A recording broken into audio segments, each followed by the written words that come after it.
What is going on, Hot Take Nation? It is DRW here for another episode of the Hot Take of the Day podcast. And by popular demand, now Ryan and I were chatting about this before we started, but Ryan Zorn is actually a by popular demand guest. I think a lot of people who followed him on LinkedIn and just in the community of Denver for a long time know of his energy advocacy, know of his leadership, know of his company, Clear Creek Resource Partners, and that he's the president and CFO of. But a lot of people reached out and said, David, you really need to get Ryan on the podcast. And so we have done that. Ryan Zorn, welcome to the show. Thank you for joining us. Appreciate the invite. I'm humbled in a lot of ways. You've had a great string of guests on, many that I definitely look up to. Chris Wright, Mark Mills. I mean, those guys are heavyweights, and I just try to be on the JV squad for those guys. So they have a lot of really valuable insight and really good multidimensional thinkers about energy and how society is woven together by the availability, abundance, reliability of energy, which is hugely beneficial to the developed world and somewhat of an unknown yet still to billions of people around the world, which I think we lose track of here. We've had many generations now that have had no need to sit around a Thanksgiving table and, grieve over a lost loved one that might still be with us had it not been for, better energy supply. And that certainly was a reality in the world 100 years ago. Not so much today, in at least the world that we know. So it's a pleasure to be here. And look forward to your questions. Well, great. Well, so one of the ways that I first sort of came across you on LinkedIn, I mean, obviously I knew of you. I think we were talking just before we started the show that in one fateful week, maybe a year and a half ago, we bumped into each other randomly 3 times, which was interesting. And then I started seeing your posts on LinkedIn. And one of the ones that always struck me, and I thought you did such a great job connecting it, was the footprint of windmills versus the footprint of a oil well or a gas well. And I had Paul Sankey on the show, and the number that he quoted, and you might be more familiar with it, is that like one of the windmills is basically the equivalent of a barrel a day of production from an energy equivalency standpoint. And as an oil and gas person, when we think about, if you told me I have 10 1 barrel a day wells that I want to sell to you, I would be like, that's a liability. There's ethane, there's capture, there's all forms of issues. And yet that is the equivalent of these multi-million-dollar windmills that are going up. And I'm curious if you want to start with maybe some of the wind and energy density discussions you've had in the past. Yeah, well, my background is, I think maybe your visitors or viewers that can see this, in video, is the landscape in which Clear Creek Resource Partners, which is the group I'm involved with day to day. This is an actual photo from our area up along the Colorado-Wyoming border, and I'm a kid from northeastern Colorado. I grew up in Fort Morgan, and for those that have to be pretty familiar with our state, but in northeastern Colorado, there's something called the Pawnee Buttes, which are directly north of Fort Morgan and out in the middle of nowhere, basically. But they're topographically probably the most interesting thing going on in northeastern Colorado. And those buttes are now surrounded on a couple sides by a gigantic wind farm that spans 60,000 acres. If you draw the Google map polygon around the perimeter of those windmills, 60,000 acres of occupied space. And again, there's cattle grazing underneath. I mean, and that's roughly 12 miles by 6 miles, roughly. Yeah. You're probably better at the land math than I am. But, I'm thinking a township is like 36,000 square miles. Like that, I mean, 36,000 acres rather. So 60,000 acres. Yeah, I mean, so that's 2 townships. I mean, that is huge. Yeah. And so, I got curious about this. I'm a kind of a data hungry guy. And the beauty of our industry, as most people know, is there is a ton of data that we produce on our own and that are measured by various entities, whether they be the BP annual statistical review or the EIA, and the availability of that data and the richness of it has only gotten better in my career, certainly. And I've been fortunate to take advantage of that. We can get onto that in a different segment, but you can drill down and you can get the kilowatt hour output off this wind farm called Cedar Creek Wind Farm. And so it just, if you could, see about 25 miles further down this road, you would come across that wind farm. And, so I started converting the barrels of oil and the MCFs of gas that would come off a state line well that we have drilled to, again, the kilowatt hour on a monthly basis that I could get from the EIA. And you could really start to see the intermittency of production off the wind farm. And then you could convert, but more importantly, you could convert all this to BTU equivalents. And earlier in my career, I was a research analyst, much like Paul Sankey, although he's, again, heavyweight, lightweight. But I worked for Matt Simmons for a number of years at Simmons and Company. And Matt was one of the most tenacious people I've ever come across. He, I was an oil and gas person by background, but he was really pushing people to be conversant across the energy spectrum. And so, no matter the form it was being produced, you should be able to talk about it in equivalent terms. And so I really learned a lot from him in that regard. Now he got onto peak oil stuff, which I remember reading his book. It was given to every Anadarko employee in around 2004 by Jim Hackett when he came to speak. And it's called Twilight in the Desert, if I recall correctly. And it was my first introduction to, really the production, not the politics of the Middle East, but the production in the Middle East and the water floods. And I mean, the depth of work he had done in that book was pretty remarkable to me. He was an amazing guy. Again, he not only did a lot of work, on the back of a yellow tablet a lot of times, but then just the way he was able to promote his own work was sort of fascinating to watch as well. I mean, you would think he had a whole PR firm behind him, but it was really just him, being, the bottomless pit of energy, when he really got passionate about something. So again, learned a lot from him, but kind of back to the point of my answer, I've always been, not totally comfortable, but it's, taking some repetition, but then, just having these conversion factors at the top of mind and, being able to, convert barrels to kilowatt hours and kilowatt hours to barrels. I think it's a really important skill, and it's become really critical to try to explain to the layperson where their energy comes from, number one, but then in what proportions they're consuming it, whether it be, most people they hear about wind and solar and they think, well, we're just going to get it all from there. Well, they don't realize that, in California, 10% of primary energy supply is power. The rest of it is transportation and heating and cooling, which is all pretty much hydrocarbon based. And so politicians love to talk about, this power, this transformation of how we're sourcing electricity.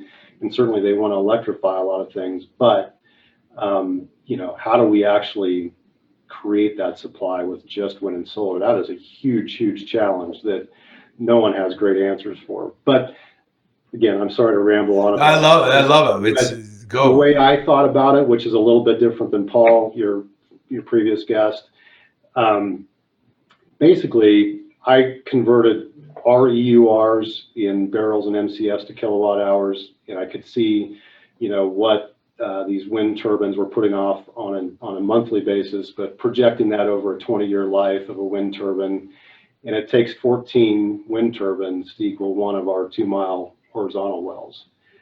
And, when you start extrapolating that over and over again, and then you start to think about the surface disturbance,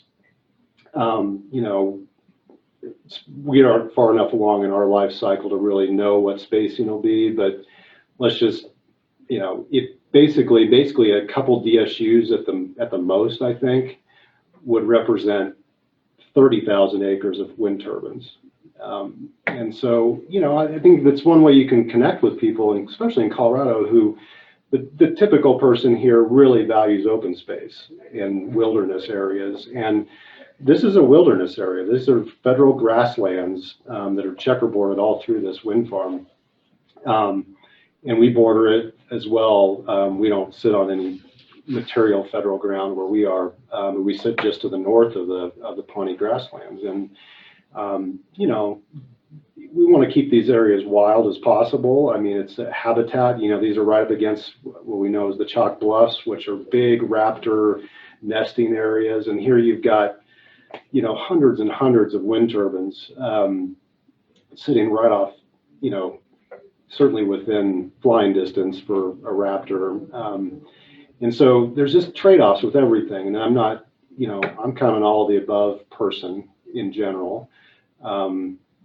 I wish markets had more of a say in how the supply is being determined. But, again, it's just going to take a lot of surface disturbance. And then you think about view sheds for people. You can see these things from miles away because most they're of these huge. is pretty flat. So these things, all have to be lit at night, with a blinker because they are tall and they're getting taller.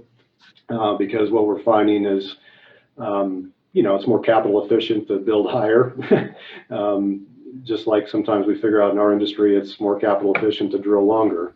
Right. Well, it's interesting that you say, I mean, just about the size, and I think most people have seen them live, but from maybe far away. And if you've ever driven down through Pueblo on the way to Texas or Oklahoma, pick your place you're going, you have that wind farm place that they're manufacturing these turbines. And to see the number of trains, or if you're ever on the highway and a truck, you typically pass the truck, not the vice versa, because these things are so big. But to see one of those blades on one of these trucks is absolutely remarkable. How much steel and concrete and just the sheer magnitude of them is incredible. Yeah. Well, a lot of people in Denver have actually, even if they haven't driven to Pueblo, a lot of times you'll see these blades along the I-25 corridor in that rail line that goes right near downtown as you're going across 6th Avenue. And you'll see them frequently being transported along that path. So a lot of people in Denver have actually seen the blades.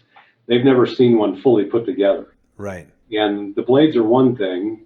The tower is obviously much. Yeah, there are 3 of them, and so you have to accommodate 2x the space and then elevate. So one of the things we started, and I think it was why you were such a requested guest, is you really come at it from the education, and like you said, you translate the data of here's what a well does, here's what surface use is, here's trade-offs, and here's the surface area that it was taken. And educational conversations. Mark Mills, who I know you're a fan of, was on the show, and we were talking about the levelized cost of energy. And proponents of wind and solar always say, well, it's so cheap now. And Mark's pushback to that was, yes, it's cheap when it's windy and it's generating at full capacity and the power grid can take it because you have the demand at that time in that place. But where the levelized cost of energy does not include is when it's not windy or when it's not sunny or when there isn't demand for whatever the energy load is. You need to always have a backup fossil fuel generator that can come on and off to manage the surges. And wind and solar don't include that in the levelized cost of energy, which I thought was very interesting. Well, what do you think about how the argument and how the education has been? I know education you're very passionate about. Yeah, and if I could just follow on to Mark, what I soon discovered after being able to pull the monthly data off this wind farm and along the Colorado-Wyoming border is that the utilization rate of wind is the lowest in the peak summer months, because generally, and we see this in Texas, we see it almost anywhere. Wind is becoming a central part of what people hope would be base load demand, but the wind blows the least when it's the hottest. And guess what? That's when power demand loads are the greatest because people are flipping on their AC. And so it's really important, again, you start to get into multiple chapters of the analysis. And a lot of people, well, we just have, an annual power demand. Well, you really can't design your grid to supply the annual average power demand, because it's depending on what part of the nation you're in, from peak to trough, from, in the spring or fall, when you just don't have a lot of weather related load on the system compared to winter and especially summer months, it might be a 2 times difference. And so you have to be able to design a grid that can supply comfortably that peak demand. Otherwise, you get what we had in California, in August, where, California imports a third of their power from surrounding states. Well, guess what? Every place was hot, going through kind of a widespread heat wave in August. And so all of a sudden, Arizona and Nevada and all these other places that would normally shift power to California, it wasn't there. And so it's really important, to your question on, the education thing. I've got little kids, and I've got a now 6th grader, 4th grader, 3rd grader. As my 6th grader was moving through 5th grade, they started to have energy units, and his teacher provided me the pamphlet, basically, that the district provided, and I was just sort of shocked about the content. I probably shouldn't have been. There was probably 4 or 5 pages. The first page was actually reasonable. It gave, U.S. Department of Energy sourced through the Energy Information Administration, just sort of proportionally how we consume. But there wasn't that much of it, and then it very quickly got into wind and solar, and then there was a lot of material on propane, of all things, which, I don't want to offend the propane fans out there, but not a huge component of our overall energy demand. And an interesting fact, which again, I appreciate the guest so much, and I love before we got on that you said, you were an analyst with Simmons. Paul Sankey, one of the heavyweight analysts of the industry, and has been for a long time. And, he was talking about propane. I did not realize that dung, then wood, then propane is the sequence of energy poverty in terms of as communities are coming out, because propane is so readily available in canisters. And Chris Wright had told a story, and I know you're a big fan of him, about his family went hiking in the Grand Canyon, and they had no access to cell phone or whatever, but they brought just a little gasoline, and they left, and they still had it, and they used it every day for all sorts of things. And he brought a cell phone charger, and that battery was sucked out in no time. And on an energy equivalency basis, the density from energy and from propane, but from gas and oil, is so high, and people don't realize how convenient our life is when we just flip a switch. I can reach over and there we go, on and off, and what's going on with the world. And people don't necessarily translate that. Yeah, no, definitely. So back to the education thing, I also kind of like you and I meeting up 3 times in a matter of 10 days, a year and a half ago. I randomly had a lady that I went to high school with, who's now a teacher here in Denver, and she's with basically in a STEM classroom, and so she was also doing her energy unit about this same time, and she had seen some of my LinkedIn posts, and so she asked if I would come in and be a guest speaker, which so it made me create this material. I'd already been thinking about it, obviously, because so many things happening just in the public square here in Colorado that really needed to be articulated, I felt, in a way that both kids and adults can understand. And I'll tell you, kids ask many times better questions than adults do. So it was fun to do that, challenging to try to distill your message into, maybe you get 40 minutes with a classroom. So it was a lot of late nights trying to figure out how to do this. We may be able to show a video that really helped capture the classroom attention. And I'll say also that that slide deck that I used and the embedded video that I used with that depicts Bertha Benz taking the first long distance car ride, unbeknownst to her husband Carl, but she takes her two boys. I can't remember if it was 50 or so miles, I think, in total. I could have that number wrong. It's been a while since I looked at it. But it was Mercedes-Benz sort of reenactment of that voyage for her. But it's fascinating to me to just look at the conditions, the jobs that people were doing, what they're wearing. It is totally foreign to a fourth or fifth grade classroom, and how they're sourcing their water, where their animals are living, the differences between what women are doing and what men are doing. And these are all things that have had such a remarkable advancement. And if you can, they still, that was happened in 1888, which. Did you just say the first car ride of 50 miles occurred in 1888? Yeah, and I would hate to okay, it's for there. Yeah, there's fact checking. Obviously the hot take of the day. All we care about is facts. Even LinkedIn knows that. The little inside joke. But regardless of what it was, I'm shocked that actually the first car ride was 1888. And again, this is misconceptions over time. But as I think about the car industry, I think about the manufacturing line and Ford making them available to people. But of course, the first car wasn't mass produced. The first car was, there you go. Yeah, and it really looks more like a motorized tricycle than a car, right? So, let's try. So for the viewers on the YouTube channel, you'll be able to see this. We will have a link to this in the show notes so you can watch it as well. But let's see if we can share our screen and watch this video, because I think that it's a good time. And again, the context of, so I'll talk, Ryan, while you're bringing it up. The context of the jobs people were doing, the life expectancy people had, the way we had to live, the density of the cities and the urban centers, and how human suffering really occurred in the late 1800s. And when you compare to our society of today, and then when we think about the access of energy, and you think about places like in Africa, there are villages in Africa who would see what we're about to see, and they too would respond, I would imagine, very, very similarly. Like, what on earth is that? Okay.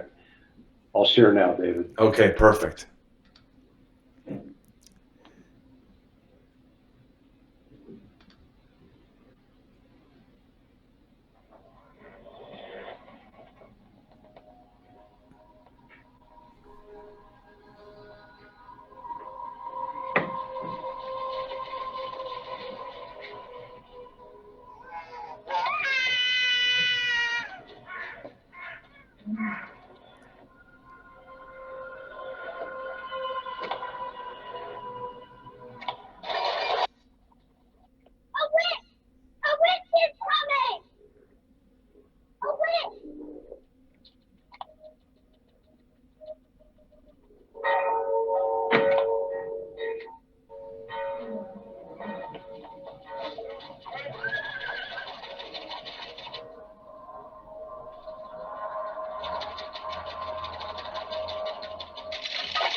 Stay with your brother.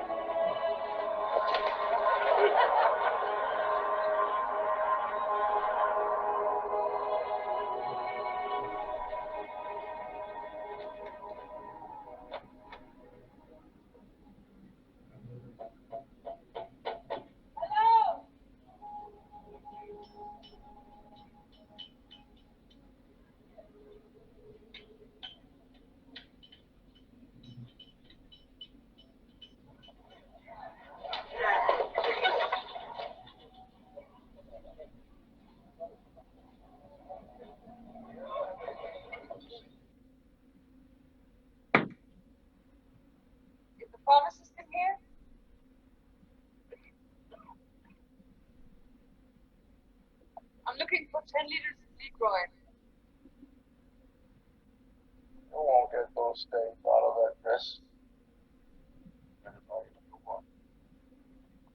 Not for my dress. It's for my carriage. Trying to poison your horse. Do you have 10 liters of milk?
I mean, like, how powerful is that? And to think that a car company made that ad, and that I had never seen it before, and just to think about being able to travel 100 kilometers, so even further than 50 miles, and the connection of communities. I mean, to walk that would have been 4 days, and you're not wearing a dress, and you're not. I mean, it's just not a thing. It's truly amazing. So how did the kids react in your show and tell class? Well, it's so effective, and especially for the young ladies. I mean, the two central characters there are Bertha Benz and then this girl who gives her the eye nod to find the pharmacist to refuel this motorized tricycle. But I mean, it's really, it just covers everything to me. I mean, it's just the visual appeal of that and just the impact it has. I don't think they were intentional about it, but it certainly fit the purpose that I was, trying to figure out how to, really communicate to kids in particular, just what life was like, especially for city kids. I mean, I think there are farm kids, and I'm from a farming community, so I think there still are farm kids that might be able to relate a little bit more to, the rural settings versus being, in the city, and never knowing anything different than something that's as developed as even as Denver is, certainly, and most reasonable sized towns in the U.S. and OECD for that matter. So let's pivot a little from the education and maybe touch a little bit on politics, but in terms of energy policy. So Clear Creek is a Colorado operator, and Colorado has developed a reputation, at least if you listen to some, as an uninvestable state. I don't know that I would necessarily go that far, but I would certainly say our industry was involved in a pretty aggressive fight with Proposition 112. We spent, the number I've heard is roughly $30 million as an industry to get the word out. That Weld County voted like 90% in favor of not having setbacks, and Weld County is the community that is mostly impacted by our development. And communities like Aspen, which are, as last I checked, about 100 miles set back from the closest oil well. I guess if you exclude the Piceance Basin, but I digress. And yet the government was able to move forward with SB 181 almost immediately on the heels of it and reform everything, and now we're facing the same issue again. I'm curious, as a native Coloradan, how you feel about what's happened since you were a kid and what you see today, and what the industry might be doing better or worse to help educate with videos like you just showed. Yeah. Well, I wish I had all those answers. My life would, I think everyone's life would be better if we had a little more balance. But I think it does come back to balance. When we defeated 112, I think your number maybe for Weld County is a little high, but actually up in this zip code where we operate, where it is truly rural, the numbers are that high. The precincts that we occupy, the numbers are right in line with what you quoted. But as elections go, it was defeated overwhelmingly so. And I think, it was a fairly straightforward, almost, pretty black and white choice for people. I mean, I think it's truly unfair to put the voter in the role of a regulator. I just don't think that's, it's not fair. They'll never have all the information, and you'll get these one size fits all sorts of proposals that certainly aren't proper. But the industry was able, through a lot of time and attention, expense, able to educate folks that may not have had all the requisite information and facts they needed to cast that vote, and we end up having the outcome we did. In that same election, though, virtually all individual races, especially in the state house, went pretty deep blue. And so we used to have the Democrats used to control the House, the Republicans controlled the Senate, but they flipped the Senate. And so now you've got the executive branch and the legislative branch now controlled and led by Democrats, largely from Boulder. I mean, Steve Fenberg, Casey Becker, and obviously Jared Polis at the captain of the team. Those are three really important individuals in the state right now, because they really dictate what is heard from a legislative standpoint and what is proposed and what is passed. There wasn't a lot the industry could do. And so now you've gone from a very public ballot initiative where I think, again, most people felt like they knew enough to cast the vote, to where the legislative process, all of a sudden you were having, testimony at 2 a.m. Pretty hard for the general person to stay knowledgeable and be paying attention and staying engaged with their elected representative, unless your life is on, or your professional life is on the line, like ours is. There were a couple times where I testified, after midnight, and you can about imagine how much people wanted to hear. Right. So now, but obviously that SB 181, amongst other bills that will shape and form our industry for years to come, were passed, and which kicks off a whole series of rulemakings. So you kind of have the legislation and the bill that's passed, but then all the agencies have to come that are affected underneath that have to come together to figure out how they're going to implement this. And these were really broad, sweeping pieces of legislation. And so there's been a lot of agency uncertainty on how they would do that. We're still in the midst of one of the more contentious rulemaking, at least at the Colorado Oil and Gas Commission, related to mission change. The text of the Oil and Gas Act went from fostering oil and gas development to protecting a lot of different things. I think those words have meaning, and if you don't know how the commission was behaving before, and you just were predisposed to thinking they were rubber stamping everything, which the industry doesn't want to propose things that they know are going to get shot down. So we work with the agencies and have worked with them for years on how best to propose a well site that works, within the construct of the current regulation and laws, and so that we don't waste our time and their time, proposing things that are just outside the box. And one of the changes that you talked about in claiming that we just got everything we wanted. Well, it's kind of like, if you don't want to be disappointed on Christmas morning, you don't ask for, a Camaro when you're 13, Right. Right. Well, it reminds me, I mean, when we were at Anadarko, when I was at Anadarko, and I want to say the year was somewhere around 2006, 2007.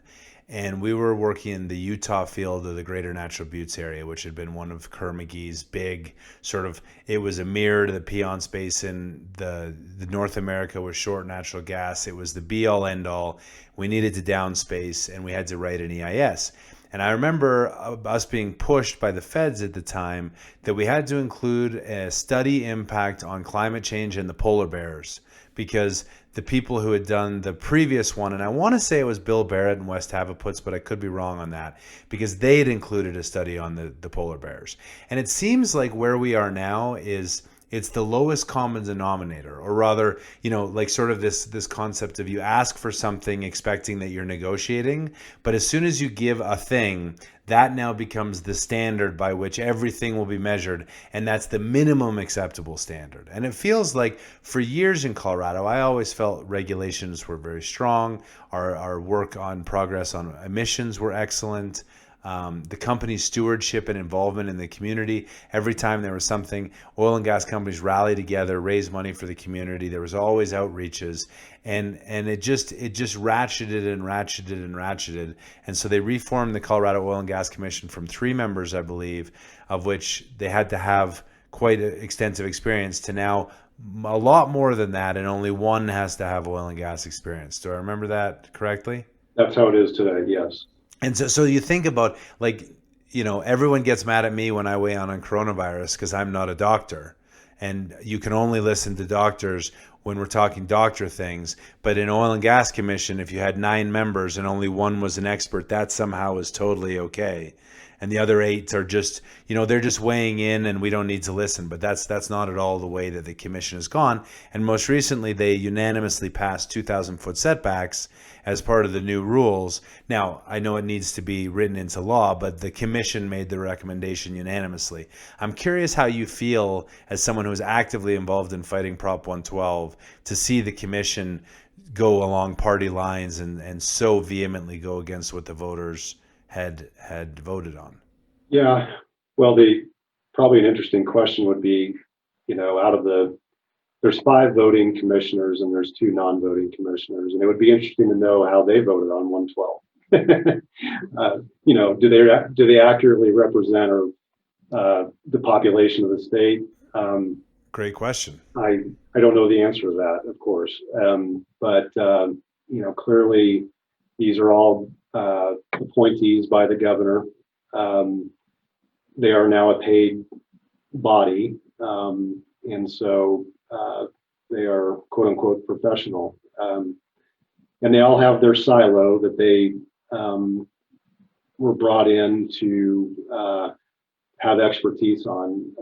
As you mentioned, there's only 1 person with an industry background. He's a landman, ex-landman from Oxy, Anadarko, and so he is the lone voice from the traditional sector, and it's pretty tough.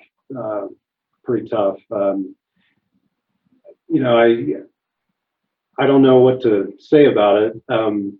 We're rural enough that the setback that they've contemplated and given preliminary approval to is related to occupied building units, which won't necessarily impact us where we are, just given we're so sparsely populated. But obviously, people operating along the more urban interface, and even, I wouldn't even call it urban.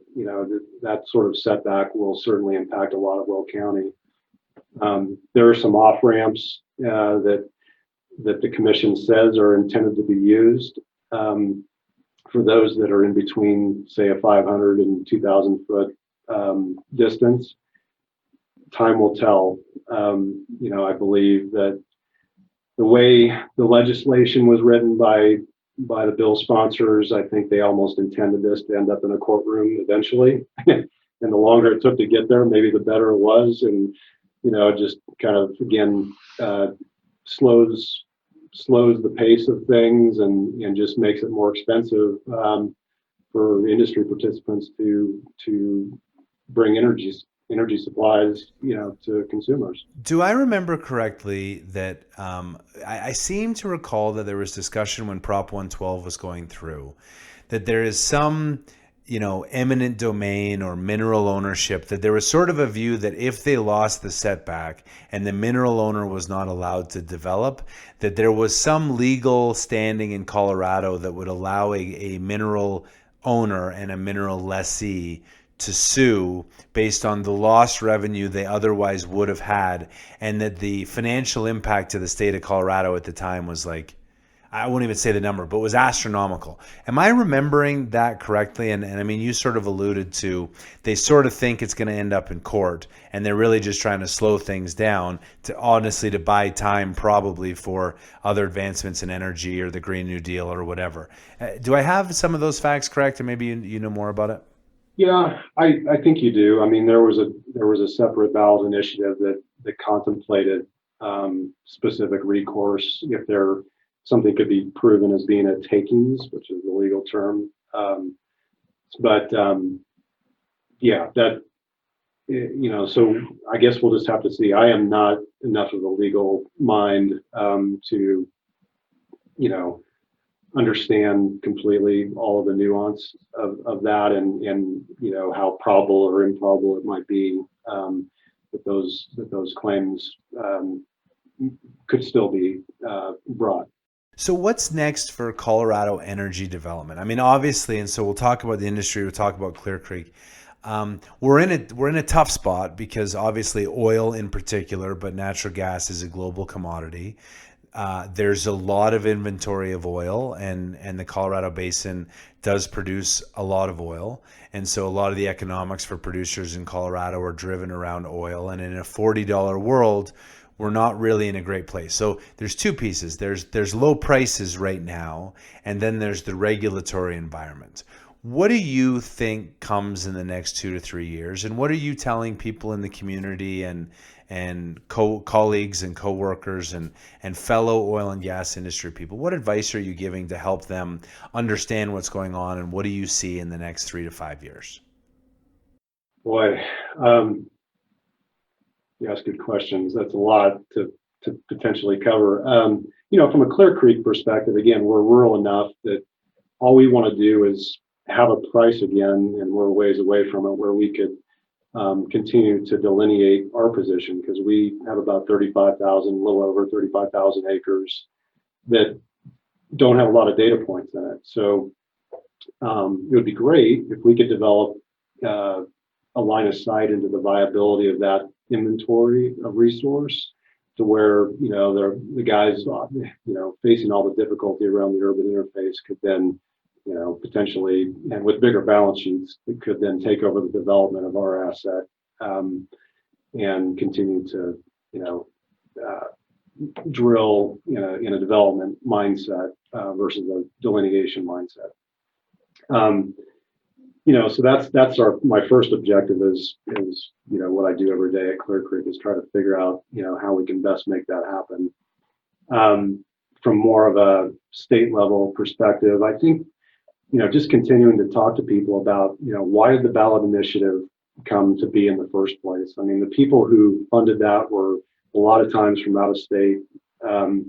These are folks that to me, they lied. I mean, they brought all this under the guise of health and safety. Well, industry, its own employees have one of the lowest accident rates. You measure it across a number of different, occupations that people are pretty comfortable with in the state, and you kind of point that out to folks. And,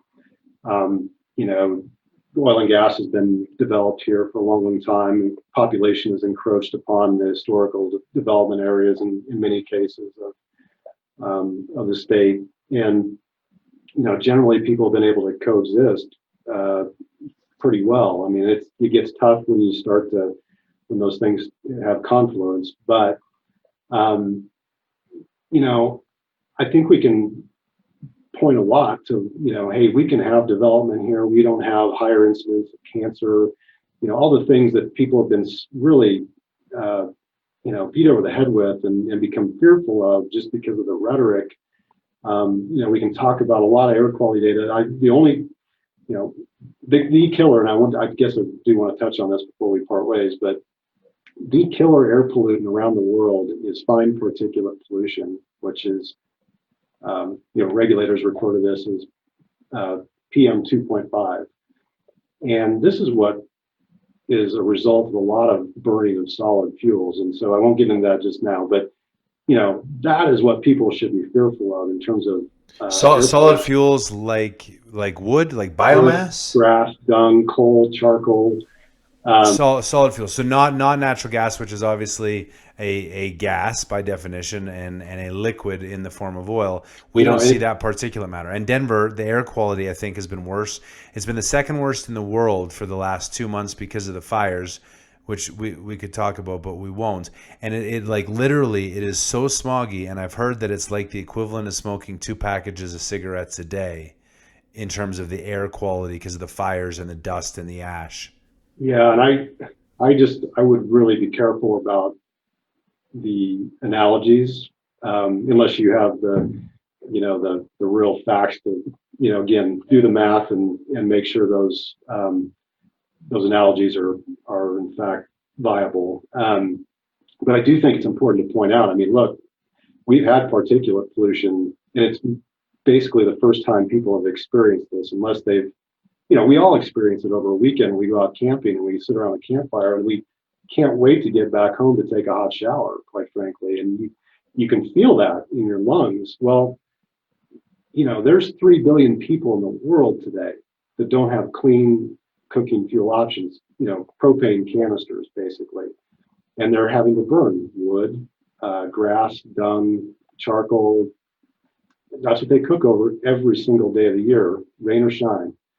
And so you can about imagine what that is like on people's respiratory health. And when in this age of COVID, when we're also focused on respiratory health, the World Health Organization points to 8 million people that die every year from lower respiratory illness that they can, again, attribute to indoor and outdoor air pollution. And that is solely PM 2.5. Which we just don't have anything near the EPA threshold. We've had spikes as we've had these terrible forest fires. And again, there's a ton of fuel up there. We've had a lot of beetle kill, and there is just a lot of fuel that is, unfortunately ready to burn. And we don't have to get into that. You'll have Michael Schellenberger on at some point, I hope. He can talk more eloquently about that than I can. But people have had a taste of that. And so I think it's really important that we highlight to them, but I don't think it's anywhere near the PM 2.5 levels that people have in India and China. They get 2/3 their primary energy consumption from solid fuels. And China burns more coal than all the rest of the world combined at this point. So, India gets a lot of their fuel or a lot of their energy from coal, but they're also burning a lot more wood and grass and dung. Basically that whole corridor of Southeast Asia is really, in a tough situation from an energy supply standpoint. We can do a lot to fix that, not only with the products that we have that we could produce today here and export there, but also our practice and our knowledge that I hope could export to that part of the world and really improve the lives of, again, billions of people that are, I hate to say it, but they're a little bit off people's radar. And, we're going through all these social justice issues in this country right now, but we've lost our ability to be proportional about it. And that's the most troubling thing to me about the era that we're in. And I hope that in time we can convince people and demonstrate to people through our acts and practice and not just words that we are a real viable solution to those really big problems that the world faces. Well, I want to reiterate that number that you said, because when I had Paul on, I remembered, and it was from the Bill Gates, which I don't know if you've ever seen the Inside Bill's Brain documentary on Netflix, and there was the one piece on the wastewater, but also on nuclear energy. And I seem to recall there was a stat, and I thought it was 600,000 people died from, and I remembered that I was unsure about that. So you said 8 million people worldwide die of respiratory because of indoor improper heating, air conditions, air quality, air pollution, this 2.5 p.m. 8 million people. And year to date, now it's October 5th, we've had just over 1 million people die of COVID, but 8 million die every single year because they don't have proper access to heating supplies for food. We can provide links to the World Health Organization page on that. And again, that, I don't mean to make light of COVID. It's been a hardship for many and will continue to be. But obviously we kind of are understanding better what demographics COVID is really a risk to. And the difference between that and PM 2.5 mortality is that mortality affects all the entire age spectrum. So you've got a lot of kids under 5 dying. I mean, here in the U.S. and across Europe, we can't imagine that hardship as a parent. Yeah. I just think it is a tragedy of much greater proportions that we have not allowed that situation to be improved on. And again, there's been a lot of it. And Chris Wright talks about this, and if people haven't read Factfulness, I would highly recommend it because it's a digestible, make you feel better about things, because you should, about the trajectory of lifting people out of really abject poverty. But we still have a ways to go. And just because people now live on more than $2 a day doesn't mean their energy consumption patterns and mixes are certainly anywhere near what we enjoy here today and promote, fantastic quality of life here in Colorado in particular. So last question for you. If you were to look at your life and career over the last 20 years, what would you say the most impactful lesson that you learned and that you would share with people that would be impactful for them? Well, I think you have to, I hope you, I don't, I'm sure some of this probably is just, you're born with it perhaps, but I think you can develop it certainly. But there is so much data out there at your fingertips. And, I've been really lucky. I came out of school of mines. I'm not an engineer. I'm a finance guy on our team now, and I've always been on the capital markets side of the business. So I was a unique graduate. I was the guinea pig mineral economics graduate, first class they put out as an undergrad in the mid 90s. And, I was kind of entering the workforce right when a lot of big data, it was sort of archaic as we think about it today, but, I was kind of on that leading edge of having all that data available. And so it really was a fun time to be a research analyst. I did that for 7 years, and then I was a fund manager for 7 years. I was never managing a lot of money in the grand scheme of things, but I was certainly managing enough to where, if I'd have been doing that 20 years earlier, it might have taken a half a floor of people to, do all the back office and all the paper pushing that can be done today pretty instantaneously, and all the research, quite frankly, that went into it. And I was right on the cusp of going from Gulf Coast bright spot drilling into the shale revolution, And so I've had this really fun vantage point most days to observe all this. But it's all been driven, I think, by a lot of curiosity and trying to just dig a little deeper to truly understand what's going on, not only between the literal subsurface, but the surface,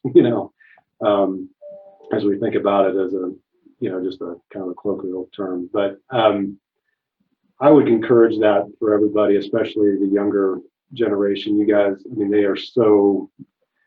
they run circles around us dinosaurs at this point in terms of being able to bring in, big, huge data sets into, whether it's Spotfire or some other new platform. It's just only going to get more powerful, and we should arm ourselves with that knowledge as best we can and be honest about the results. And I think, curiosity, coupled with honesty, keeps you out of a lot of bad situations, I hope. Good. Well, that's great advice. And Ryan, I certainly, I have always appreciated your advocacy for the industry, and I encourage you obviously to keep going. People can follow you on LinkedIn. Any other parting thoughts you want to share with people, or ways that people can connect with you? No, I mean, again, if they're interested in the slides that I shared with classrooms, and I just had an op-ed published in the Denver Gazette, which is the new Denver paper, hopefully to give some competition to the Post. And my hometown newspaper, the Fort Morgan Times, picked a version of it up as well, which isn't behind a paywall. So if you're interested, you could probably find that out. And I appreciate all the people who have come alongside us to speak the truth and just kind of been very frank and forthright with friends and neighbors. It's a tough conversation. We kind of let this get out of hand, I feel, and so we're fighting an uphill battle, and it's not just Colorado. I think, there's a lot of producing states that are susceptible to the same sorts of things. And so we all need to become very conversant and not shy away from the benefits. We need to focus on the benefits that our industry provides to people here and abroad, and just really draw those corollaries as best we can. Great. Well, Ryan Zorn, thank you so much for joining us on the Hot Take of the Day podcast. Until next time, you can follow all our old episodes on the website or wherever you get your podcasts. And I want you to be safe, be good, have a great day.